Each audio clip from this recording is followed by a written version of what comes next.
দলের সভাপতি। আমি বাংলা বন্ধের ডাক দিয়েছিলাম, কিন্তু তার সঙ্গে আমার কখনো রাজনৈতিক তিক্ততা তৈরি হয়নি।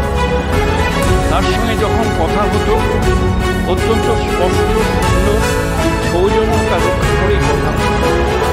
একটা সামাজিক বন্ধুত্ব আমাদের মধ্যে ছিল এবং সামাজিক বন্ধুত্বটা কখনো আমরা ভাঙতে দিইনি, অন্য ভাঙিনি। আমরা ওনার ভিতরে একটা সৌজন্যতা ছিল, সেটাকে আমি যথেষ্ট তার মৃত্যুতে আমি মনে করি বাংলার রাজনীতির ক্ষেত্রে একটা বড় শূন্য। খুবই বন্ধু ছিল, সেদিক থেকে একটা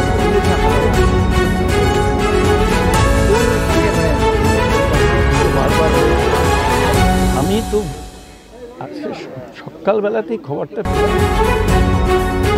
এখন কোভিডের সময় উনি যখন ফেরত দেবেন, তখন আমার মনে হয়েছিল যে উনি হয়তো আরও বেশ কিছুদিন বেঁচে থাকবে, কারণ ওই পিরিয়ডটাকে উনি ওভারকাম করতে পেরেছিল। যাই হোক, সময় হয়েছে, কিছু বলার তো নেই। চল।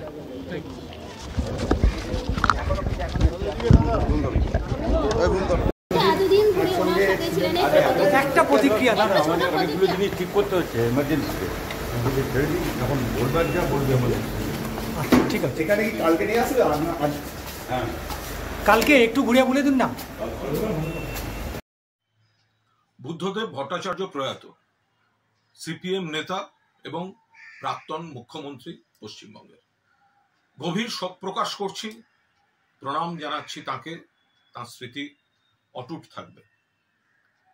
তার কিছু নীতি, তার কিছু পদক্ষেপকে কখনো সাংবাদিক হিসাবে, কখনো রাজনীতির মঞ্চ থেকে কড়া সমালোচনা করেছি। বুদ্ধবাবু সঠিক ভাবনা, কিন্তু ভুল প্রয়োগ কৌশল, এর জন্যই ট্র্যাজিক নায়ক হিসেবে বাংলার ইতিহাসের পাতায় চিরদিন তার উল্লেখ থাকবে। পাশাপাশি বলবো, সাংবাদিক হিসেবে তার যা স্নেহ প্রশ্রয় পেয়েছি, আমি কৃতজ্ঞ। যতবার চেয়েছি একান্ত সাক্ষাৎকার, এবং সেগুলি কখনো আকাশপথে প্লেনে পাশের চেয়ারে বসিয়ে, কখনো রাইটার্সে, কখনো বিদেশের মাটিতে, সিঙ্গাপুর বা ইন্দোনেশিয়ায়, কখনো আবার আলিমুদ্দিন স্ট্রিটে, কখনো তিনি রাজস্থানে সেখানকার মুখ্যমন্ত্রীর আমন্ত্রণে বসুন্ধরা রাজে সিন্ধিয়া তিনি ব্রেকফাস্ট মিটিং এ গেছেন, সঙ্গে একমাত্র সাংবাদিক আমি সুযোগ পেয়েছি, বাকিরা গেটের বাইরে। এই বারবার যে প্রশ্রয় দেয়া, ভালো ভালো ইন্টারভিউ, সব থেকে যেটা উল্লেখ করার মতো, বুদ্ধবাবু জানতেন আমি সিপিএম সমর্থক নই। আমি অতীতে কংগ্রেসের ছাত্র পরিষদ, ছাত্র রাজনীতি করেছি। পরবর্তীকালে আমি মমতা বন্দ্যোপাধ্যায়ের রাজনীতির অনুরাগী। ফলে সেটা জানার পরেও সাংবাদিক হিসেবে তিনি যে প্রশ্রয় আমায় দিয়েছেন, কখনো অনুরোধ করেছি, আমাদের প্রতিষ্ঠানের কর্ণধার হোটেল তাজ বেঙ্গলে একটা চিত্র প্রদর্শনী করছে, একবার যেতে হবে, যাব না। শেষ পর্যন্ত এসছেন, স্নেহ করেছেন, প্রশ্রয় দিয়েছেন। ফলে এরকম একটা পরিস্থিতিতে দাঁড়িয়ে সাংবাদিক হিসেবে তার যে পৃষ্ঠপোষকতা পেয়েছি, এটা বলে শেষ করা যাবে না। অনেক অনেক অনেক ঘটনা আছে, এভাবে বলা যায় না। মনে পড়ছে যে বিরোধিতার জায়গাগুলো, সেগুলো যেমন বাস্তব, আবার তার যে স্নেহ পেয়েছি সেটাও বাস্তব। কিছুদিন আগেই মীরা ভট্টাচার্যের সঙ্গে দেখা হয়েছিল একটি অনুষ্ঠানে। বললাম, বুদ্ধবাবুকে প্রণাম জানাবেন, কেমন আছেন উনি, সুস্থ হয়ে উঠুন। আমার একটা বই বেরিয়েছে, তাতে বিভিন্ন রাজনৈতিক নেতা যাদের কাছ থেকে দেখেছি তাদের নিয়ে, বুদ্ধবাবুকে নিয়ে একটি চ্যাপ্টার আছে, বইটাও পাঠিয়েছিলাম। ফলে বুদ্ধদেব ভট্টাচার্যের প্রতি প্রণাম রইল। রাজনীতি, প্রশাসক, দলের নেতা, সাফল্য, ব্যর্থতা, ভূমিকা, তার মূল্যায়ন চলতে থাকবে, তার ইতিবাচক নেতিবাচক দিক থাকবে। কিন্তু আমি একজন সাধারণ সামান্য সাংবাদিক, তাকে তিনি যেভাবে বারবার বারবার সহযোগিতা করেছেন, প্রশ্রয় দিয়েছেন, আমি তার জন্য তার প্রতি কৃতজ্ঞতা আমার চিরকাল থাকবে। বুদ্ধবাবু যেখানেই থাকুন, ভালো থাকুন, শান্তিতে থাকুন, চির শান্তিতে থাকুন। সম্পর্ক ছিল। দেখুন, অনেক মানুষের সঙ্গে আজকে আমিও শোকস্তব্ধ। বুদ্ধদেব ভট্টাচার্যের এই প্রয়াণ নিঃসন্দেহে আমাদের কাছে একটা বড় দুঃসংবাদ। রাজনৈতিক মতপার্থক্য ছিল, রাজনৈতিক মতপার্থক্য থাকা সত্ত্বেও এ কথা অস্বীকার করবার কোনো অবস্থা নেই।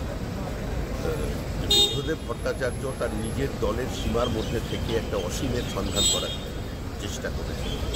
তার সময় পশ্চিমবঙ্গের মাটিতে একটা শিল্প সম্ভাবনা তৈরি হয়েছে।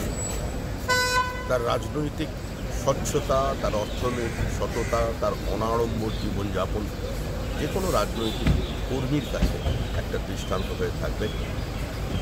তার শোকসন্তপ্ত পরিবার প্রতি আমরা সমবেদনা জানাচ্ছি, তার আত্মার সদ্গতি কামনা করছি।